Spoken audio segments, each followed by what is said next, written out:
job, guys. Thank And now you, we Stephen have and the interview with Tiffany Morman and Jillian.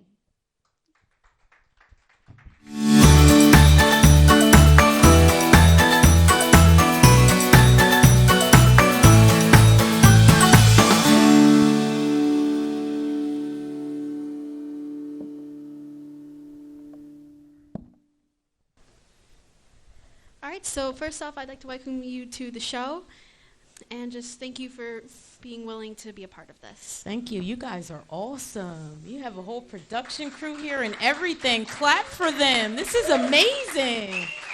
You guys are awesome. We Thank really you for appreciate having that. me. So first off, we'd like you to tell us a little bit about yourself. When did you realize you had an addiction? So I grew up right across the bridge from here in Carneys Point, New Jersey, Woodstown, Cowtown, USA. You guys know where Cowtown is? Okay, I grew up there, and of course, you know that's the country, right? That's the sticks. And we didn't have much to do in the sticks. And I unfortunately spent a lot of time with older cousins who drank.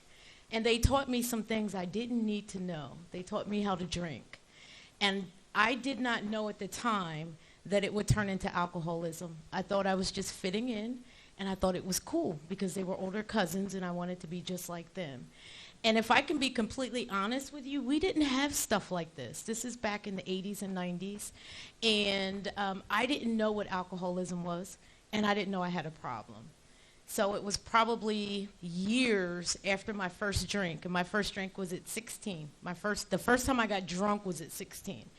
And I want to say it was probably in 1996 when I realized I had a problem. I was a junior in college, and I got really sick, and my mom had to come to my college campus and take me home and nurse me back to health.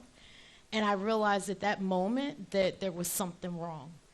But if I could be honest, I still didn't know what it was, so I kept drinking, unfortunately, for a little while longer. How did you realize how did you know it was time to seek support? Was it that moment or was it a different moment? I think it was probably that moment because at the time I, just was really sad about my life. I thought it has to be different. There has to be different choices I could make. My grades weren't that good. I had almost flunked out of college 1 or 2 times. Most of my friends actually did not drink and they were trying to convince me to stop. I got into trouble. Just little things here and there, fights or things that happened at that point in my life that scared me, and I knew that it wasn't the way it was supposed to be. So I would probably say it was at that moment when I started actually talking to my mom and being honest with her that I realized that I had a problem, but I still didn't know that it was the alcohol. Was your mother the first one you went to, or was it someone else? Yeah, it would have been my mom. Oh. Yeah, I talked to her because she knew something was wrong, and she kind of pushed me to tell her. Yeah. Right. Have you ever encountered any misconceptions or stigma surrounding alcohol recovery? How have you addressed these? Absolutely. So one of the biggest things that people think is that when you're in recovery from alcohol or any substances, that there's something wrong with you to the extent that you don't function, that you don't have a job, or that you're not smart, or that it was a moral failure in some way, that there's something wrong with you. But there are actually professionals who are in recovery. There are doctors, there are nurses, there are people that actually have a family and a life. Like you heard the gentleman share earlier when he told his story. He's here with you guys, not because he has to be, but because he's in recovery and he's able to be here and actually help you guys with all this. So I think that's the biggest stigma, is that people think that we're worthless or we're horrible people because we had this happen. Have you ever had an encounter where that became like real life, like someone has actually said that or just said it with like their body language? I've seen people get treated that way when they leave treatment facilities. I haven't had anyone treat me that way per se, but I've seen other people get treated that way when they've been in detox or they've been in an inpatient facility for 28 days and then they try to find a job and people treat them as if they're not worth hiring.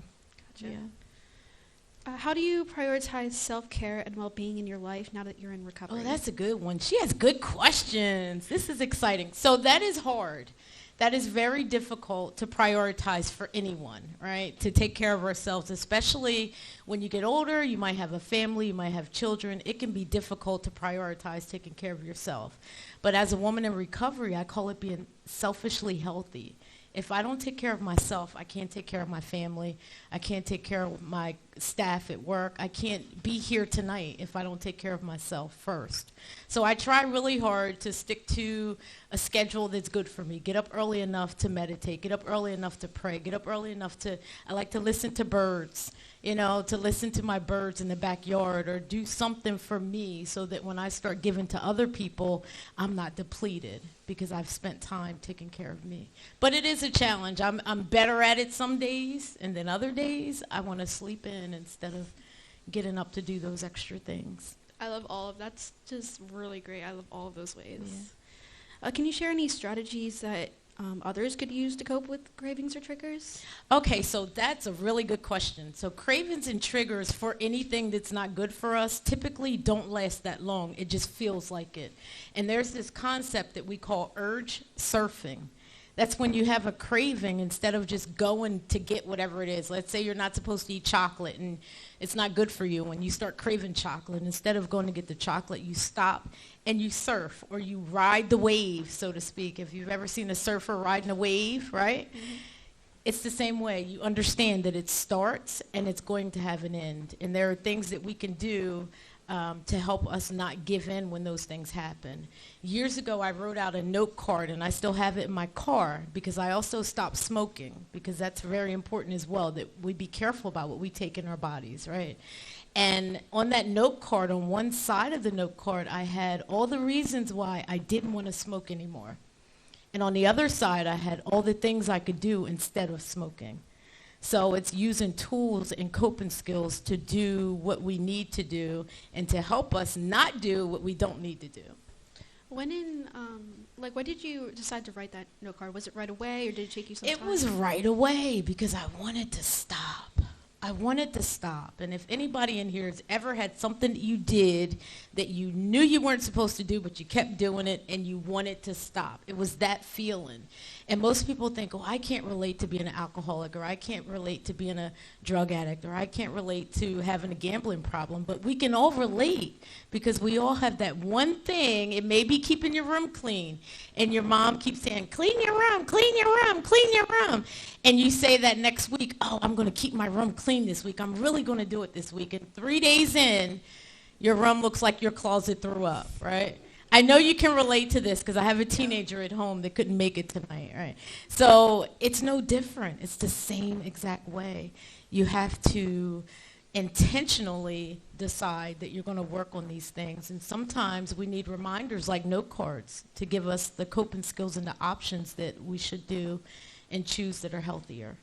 Do you often implement those kinds of things into your parenting? I do. Can you give us I have lists. I have a lot of lists. I have a lot of lists to remind me of the things that I should be doing and the choices I should be making. And I do. I try. Yeah. Has there been any unexpected benefits or positive changes in your life since you began your recovery? Oh, my goodness. There's been a whole bunch of them. So being here tonight and being able to talk to all of you with hopes that you'll actually listen and decide not to do some of the things I did is a big benefit. It just feels good to be able to say, don't do it, right? Don't do it. Just having programs like this where you can learn about how alcohol affects the body is a big deal. Being present for my family is a really big deal for me because even though my kids never met drunk mommy, I was drunk before I got married, before I had kids in high school and in college, I still tend to think there's this benefit because I'm teaching them the choices that they should make compared to the things that they shouldn't make, the things they shouldn't do. I've also been able to have special people in my life that I know I wouldn't have if I was drinking, like the people that came with me tonight. I'm able to be a good employee at work, and I love my job and the work that I do, and I can be proud of that today.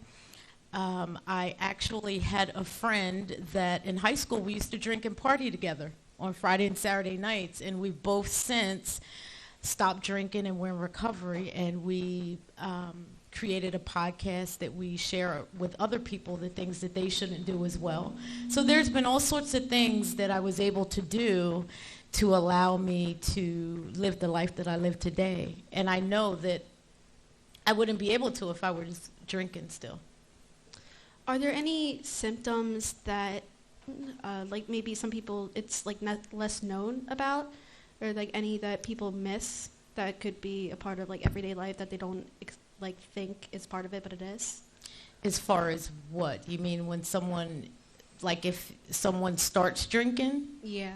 I can remember in the beginning as a teenager feeling the need to hide the things that I was doing. And that's a big determining factor of if you're doing something you should do or if you shouldn't. One of the things that we say in 12-step programs is you're only as sick as your secrets, right?